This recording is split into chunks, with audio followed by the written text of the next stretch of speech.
for the World Finals to take place on Saturday. Moscow5 BenQ, they are one game away from qualifying themselves for that grand final. It's 1-0 in this best of 3. They are winning in this matchup. M5 wants this. TPA needs this to stay alive. Getting that sapling pull. There's going to be a little bit of an invasion here as they saw Darien leaving the bush. They're being very quick on this as well. They have given up the fact that they are now in the jungle, and we're going to see a rotation here that top side. Moscow5 is going to start going after the other blue as well. TPA is going back though. Freak, this could completely be a strategy where they push that in there and then they're going to be waiting for this fight. However, they don't know how many members are on the other side, so they're really walking into danger here. They got spotted. I mean, their opening play was really cool. Use saplings, use traps, put some wards down. Make sure you keep track of the opposition. They know their level 1 is so much stronger. And they've got the stun on the Gosu Pepper. Gosu not looking good, and this may be the first blood coming out, and BB comes up strong. A full assist to the rest of the team. He's not even going to bother casting the passive. Finally shoots it out at the end. No kill there. Great moves by TP. I'm surprised they picked that up, though, because they got spotted by Zillion on the way through mid.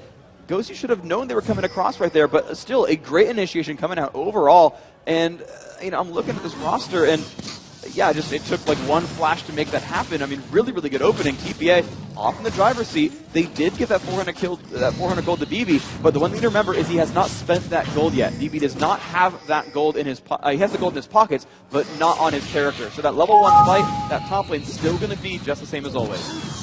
Great farming help coming in. They're trying to get the junglers through as fast as possible. You do see the smite is down onto Diamond, and he holds his smite on Little Ball, so he's going to be looking to get around the jungle and get out quite quickly. With that assist, it's going to help him get those items that he needs to keep scaling, into this game. Looks like we do have boots pots going on to Gosu. He blew one of those as he went down, so that lane is going to be aggressive, but they're going to be looking for fast kills and then to get back out. Freak, they have no vision to be safe in that lane. 2 minutes and 30 seconds in, another invasion coming in here. The red buff dot, or the dot, is still there for Diamond. He can see that they're taking this because the skull is still on the map for him. He looks to go in. He will not be able to get it. It goes to Maokai, and they're going to be forced. No, actually, Little Balls, or he did get that, sorry. Diamond does pick up his red buff. They take out Mistake in this situation. Alex coming up with a kill for himself. Genja forcing himself into this fight, flashing over the wall. And BB rather could pick himself up a kill here. Beautiful shield coming from Oriana. And that makes it 3-1 overall. These invasions so strong from TPA. We said they had a better level 1 team. They're happy to invade, and they're just pushing for it. I'm so actually surprised that M5 said, you know what, yeah, let's keep fighting you at level 1. Let's please put ourselves in these terrible situations where we're about to get picked off. And that was brutal overall. So much damage dealt back onto them. Poor Gosu Pepper still not even level 2. The rank 1 Stranglethorns is nice, but not putting out a lot of punishment overall. That was pretty risky. Opening for TPA so good. Very scary BB now, 2-0-1 as Vayne this early in the game. Vayne is a late game carry, but will still put out the pain if given the chance to do so within these early levels. Only 4 minutes into the game, Gosu trying to throw out the harassment. They know they don't have too much control over that lane, as I said before, with the wards, so they're really trying to push these guys out of lane as much as possible. So if there is a gank, they're not affected by it as much. Zillion, Alex Ish playing the role for everybody on his team, and really everybody is assisting each other right now. And the one thing that M5 needs to do right here is to realize that BB has still not gotten back to lane to buy any items. So despite all of these kills, despite everything, at this second, he's on equal footing to Genja. Those, I guess I'd call it the top lane, but those dual lanes there are identical right now as far as power is concerned. There's a little bit of experience in the lead, but that's about it. The golden items, it's a wash right there. And so M5 needs to hold them in lane as long as possible and keep Vayne from buying. The second she buys, she's dominant in lane. These are where the words would come into play. Gosu could find himself out, but he calls the time in his head and says, he feels right for Little Balls. We've seen him around the jungle. I'm going to time this seedling and throw it in the bush. Really throwing Little Balls off there, but he still has a chance to come around the backside. You can see the cautious play. Mistake a little too aggressive there and really telegraphs this one in. No chance for an attack on that. But they can perfectly zone this lane. You look at the minion wave, and actually, it's now actually bigger on TPA's side, so it will push to the turret. And so M5 can kind of sit on their heels and wait. They won't lose too many minions if they just simply wait in the background and let it push to their turret. Because the wave is so much larger on the other side, you're not expecting to have your minions really pick off too much in that wave, and they'll be pretty safe overall. Alex Ish getting a little harassment done to him, but Diamond procs perfectly there as he makes his way through the jungle. really not what TPA needs. A huge attack onto BB out top. He pushes back Genja. Great mechanics to really push out the damage that's going to be coming at him in the fight. Stanley putting aggression down bottom here. 3-1 in this matchup. And gold, like I said, going to Vayne. But Freak, you mentioned, she has not fought yet, so the aggression in the lane can really be thwarted if Diamond finds himself top at the right time. A lot of mana being used here by Alex Ish. He's going to be thrown in, but Diamond's there once again. The 3v2 situation, rather. Alex not in a good position, not level 6, and he will go down. Diamond cannot assist. And that is, again, them putting the pressure on over and over and over again. And this is really, really good. Low balls with so much crowd control. And the beautiful thing was they pulled Mistake down to support mid once they sent BB to go back and recall and buy items. That Mistake says, you know what? I don't have too much money. I don't need to buy just yet. It's not that big of a deal. It's only 400 gold. While you go buy BB, I'm going to go support someone else on the map. Let's put a gank together. Let's go ahead and make this happen. Let's make that fight go down. And look at that, a beautiful start. Oh, wow. They get Genjo right out. They are able to take him down. Mistake picking himself up a kill. BB kind of focusing back there. They may be able to get another kill. They forced a flash on Gosu. That's going to be quite big for them. This lane can now continuously be aggressive, Freak. The mechanic there for TPA was really, really strong. After that first kill, notice that Mistake walked forward and made sure he pulled turret aggro. As soon as a turret hits a champion, it will stay on that champion until he leaves range, no matter what. No matter if someone swings at you, no matter whatever happens, until that guy dies or leaves range, it will stay on Mistake. And so he sat there and said, yes, hit me, hit me, hit me. He, and Ghost Pepper knew he had to flash to escape that because Vayne would have kept stutter stepping, walking over and swinging, walking and swinging, walking and swinging. He was 3 hits from getting the kill, forced the flash. At that point, there was too much pressure required. He got out. Stanley going aggressive on Darien here. You can see the sustain coming into play a bit as they damage trade equally. We can see just how confident Taipei Assassins is right now with a few of their purchases.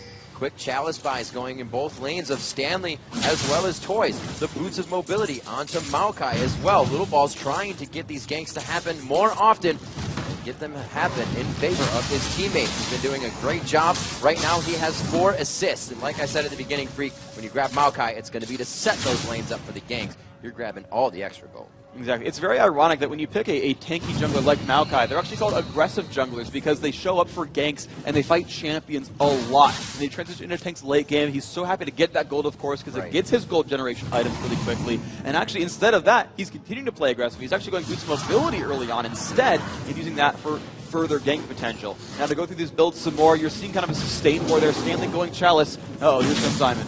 Toys is on. They are going to lock him down. Command Shockwave comes out. They get a little bomb damage there. The blue buff is going to keep Toys on the aggressive. He's going to be able to throw out a few more auto attacks. Each one scaling with a bit more damage. The Ping's top lane is they have Taric off to the side of it. Stanley trying to heal himself up in that bottom lane bush. Continuously pushing that lane. 63-52. The matchup still in anybody's favor there. Nobody really has the upper hand. They both have pretty good regen going down for themselves right now. And you can see him really no mana still staying in that lane. Top lane still being aggressed quite a bit as the junglers both leaving their red buffs right now. You could see a little bit aggression towards that top lane. The boards are down for both teams here as they start to really figure out that the abilities are up. Everybody's starting to get their ultimates, Freak. The team fights are going to start to come to fruition in a little bit here.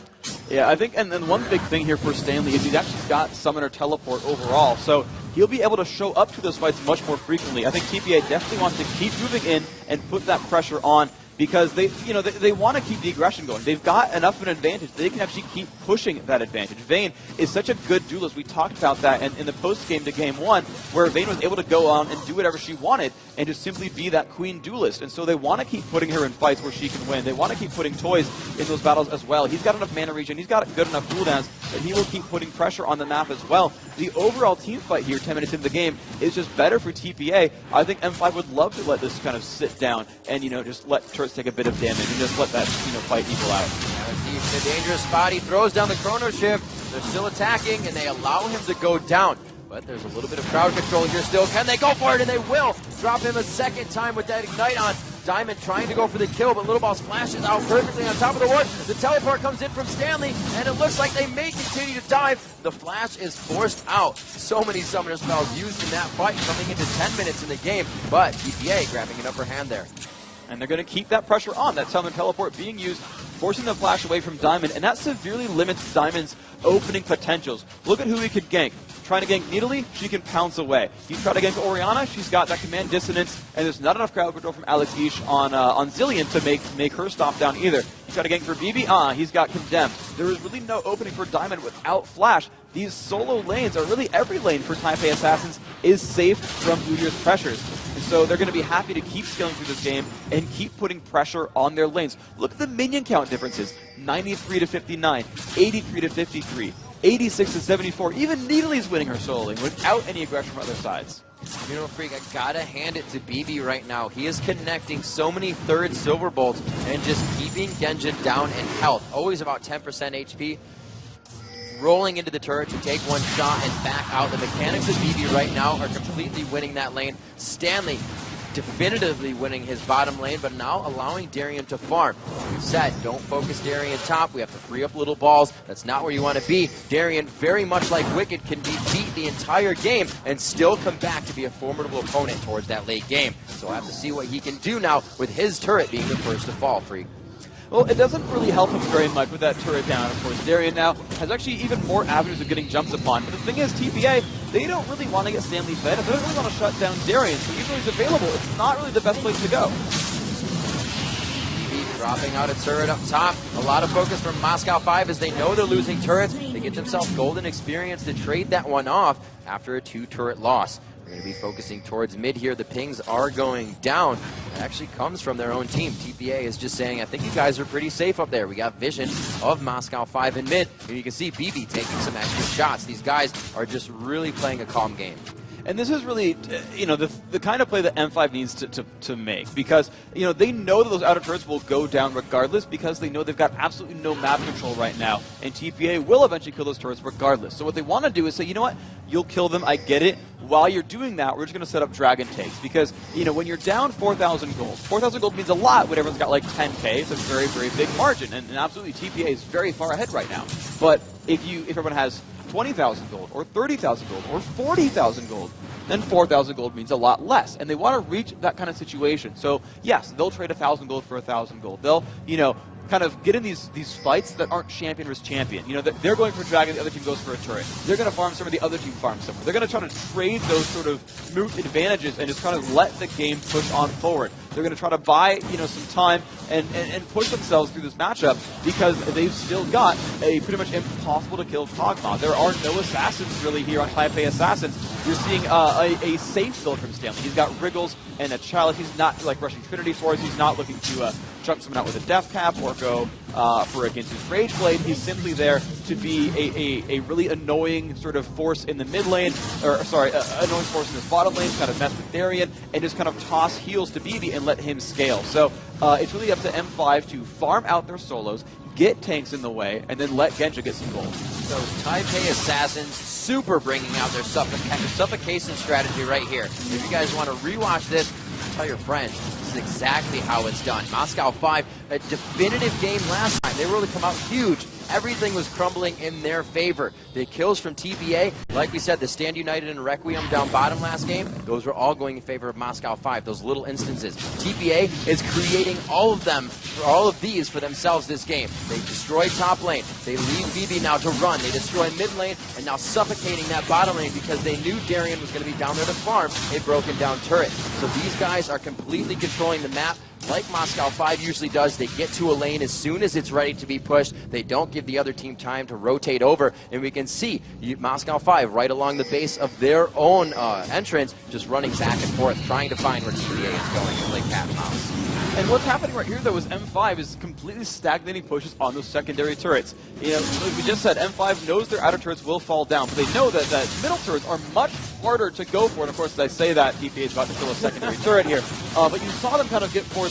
There we go. Yeah, so they push them back, right? These secondary turrets are hard to kill. They're deep enemy territory. It's much easier to bring reinforcements around. It's very hard to take them out without getting pressured. And so you're seeing that over and over where M5 is able to defend this kind of situation. Now TPA is harassing. They're putting some damage down, but they're not killing them off. And while this is happening, you can just see at this top lane, Genja is just left alone, farming and farming and farming and trying to catch up in this game.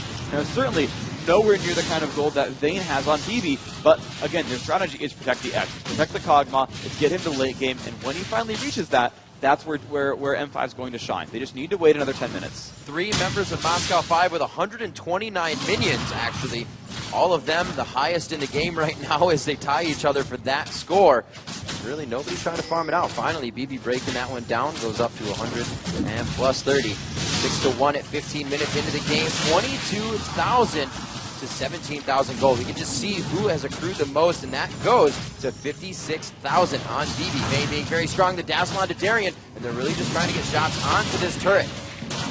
Yeah, now firing onto Darren Freak. The pressure is here in each lane, and they're really spreading themselves thin, but making it work. This is exactly what TP needs to do. Is again, they know their mid game is so much stronger. They will just keep pushing for turrets. It's exactly what they want, and you'll see them keep cycling through. And they've sent Needly and Orianna as the solos because they're kind of the most safe. They've got the most mobility. They can heal themselves. They can pounce away or crowd control the opponents. They're going to keep sitting in those situations. Low Ball's actually here to bait a counter engage, sitting in that rush for a little while, trying to see if they would jump on BB and mistake. But that's not going to be the case. They're just simply pushing for turrets as hard as possible over and over and over.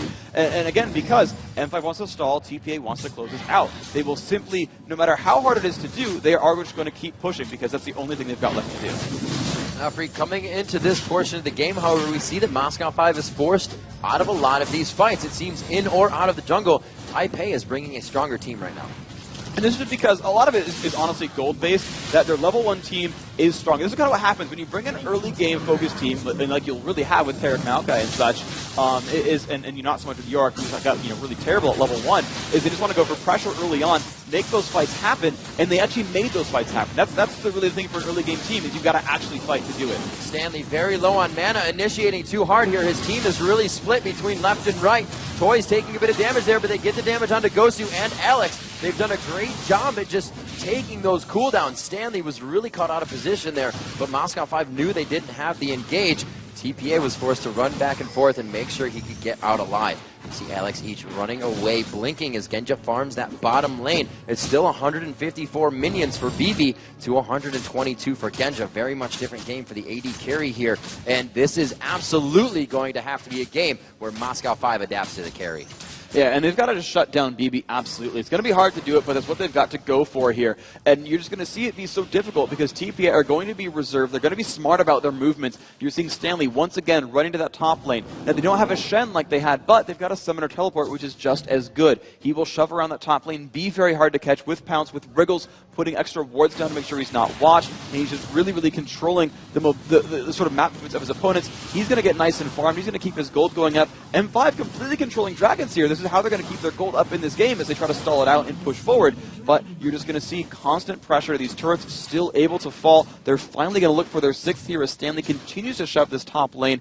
And now he's finally transitioning into an actual fighter. He's got that Phage, the Trinity Force finally coming up next. You know, he went for Chalice Wriggles just to be a sustained monster and to really mess with any counter pushes here. But that's going to be the gameplay, is just pushes. You know, BB's going to pick up gold on the back of that. Even though they've been splitting up and pushing constantly, he's still up there in minions. But I mean, look at the gap now. It's 132 to 158. Genja is catching up. That's exactly what M5 wanted, is Genja. He's got to get closer and closer on those items. He's got Phantom Dancer, but he needs Zerkreis. He needs Infinity Edge. Going after Alex. He does not have his ultimate up. Stanley able to take him down, but this is going to be the fight between Alex and Stanley and Diamond, rather. Too much speed coming from Nidalee, the escape artist in that Cougar form, and we're going to have to see if they go for this now. TPA trying to force down onto the Baron. It looks like it will be theirs. Darian just on the other side, about to throw a ghoul over, but it's not going to be enough. Do they pursue him? No. They looked like they were going to be the side of the wall for another twisted advance attack. Stanley finds no mana for him, though, but it's not going to be any cost for him in that form.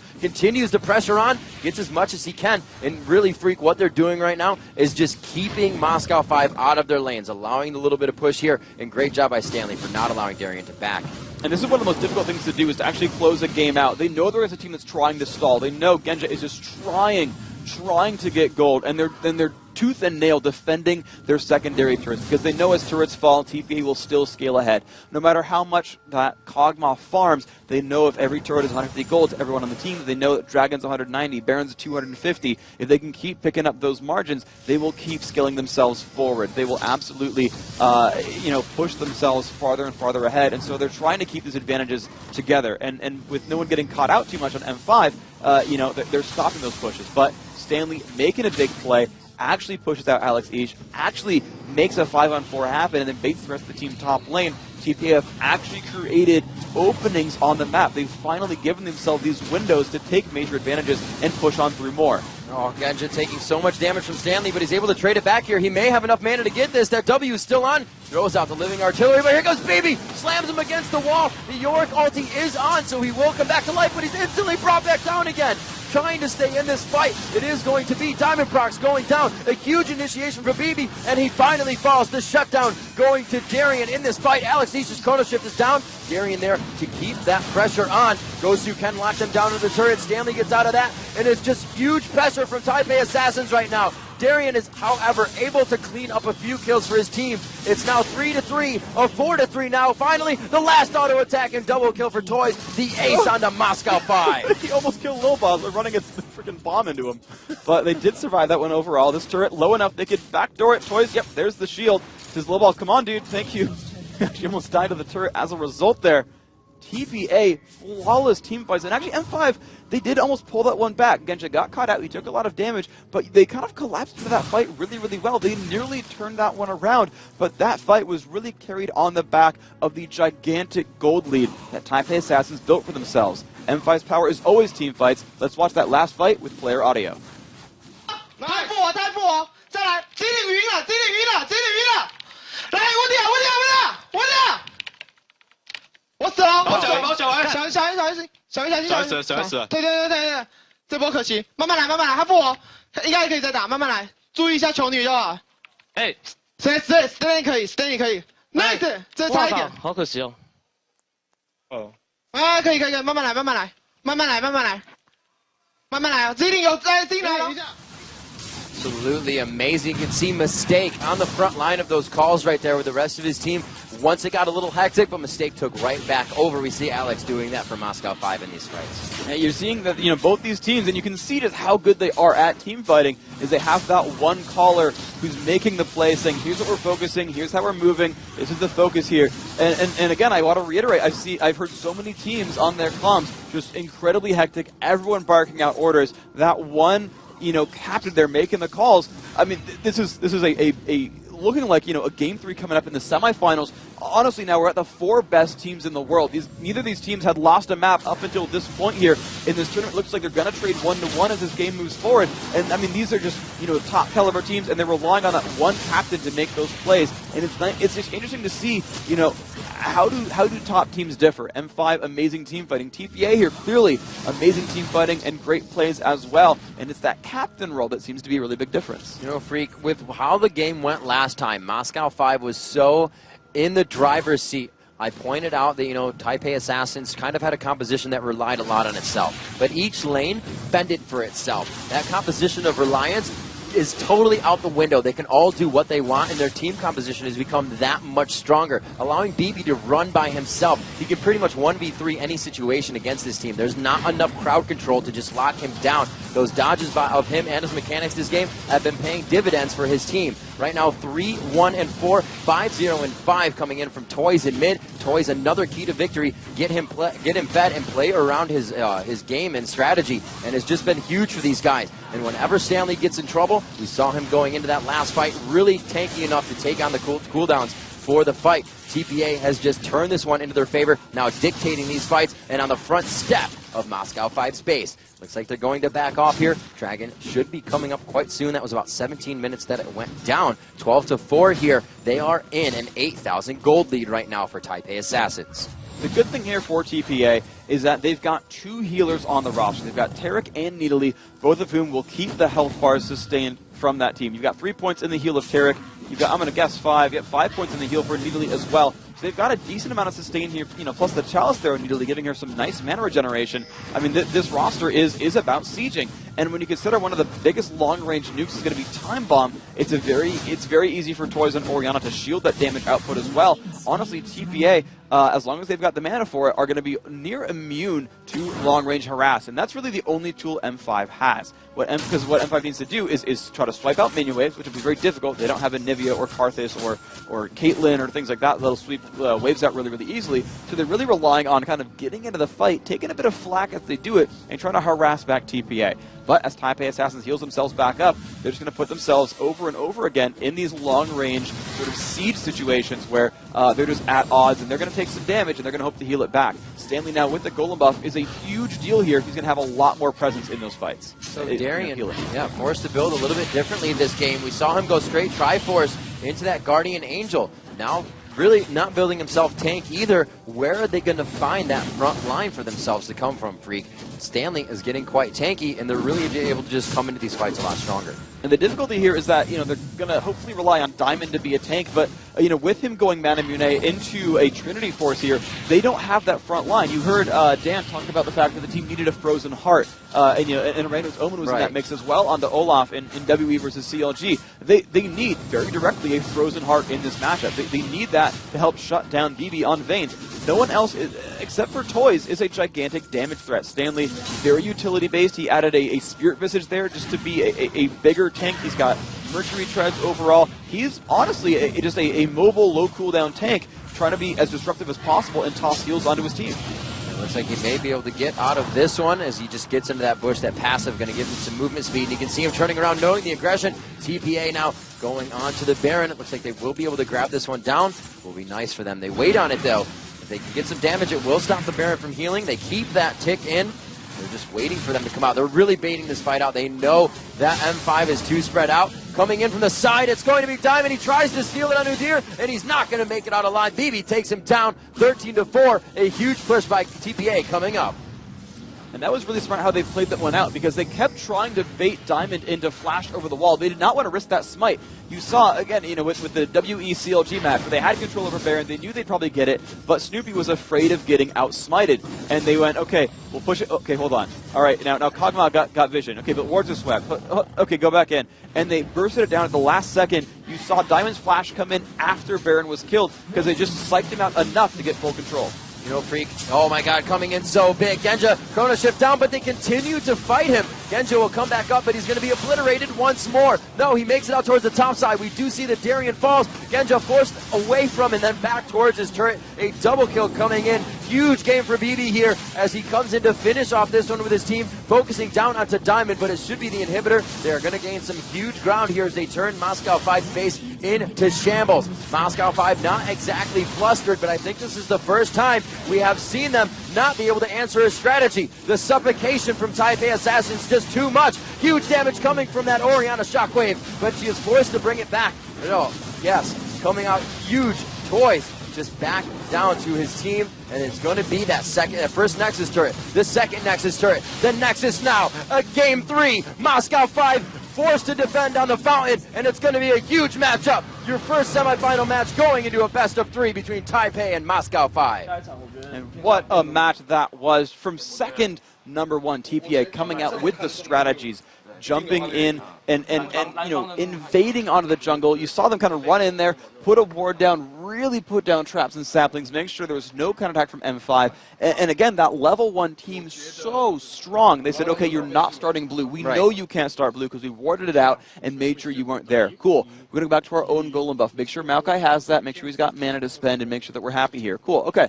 Now let's move forward. Now we're going to invade your red. We're going to kind of suffocate that a little bit, make sure nothing was available there. And they completely did. They suffocated Diamond's Udyr. Now Diamond did make a nice move. He actually stole Lizard buff that entire time. They had the awareness. They had the mobility to say, yes, okay, we can get that buff. We know where you're going because M5 the same way. They had actually warded blue themselves, and they knew just where TPA was going. But the team collapsed together. TPA spent a lot of time, 4 men strong, just jumping in there and saying, yes, we're gonna go, we're gonna invade. Lizard is ours. Let's steal stuff away. It's gonna be fine. Again, they still had the other golem warded, so they knew where a lot of the movements were available. And on the back of that, Stanley, he went and sold the bottom lane, and it had Summoner teleport. So even if something went wrong, he could teleport in onto a secondary ward and make that a full 5-man push, no matter what happened. So TPA's level 1 from the get-go was controlling. They got the kill on Zyra early on, that first blood, thanks to stuns and condemn and everything else. A lot of damage available. They just kept pushing forward and forward and forward.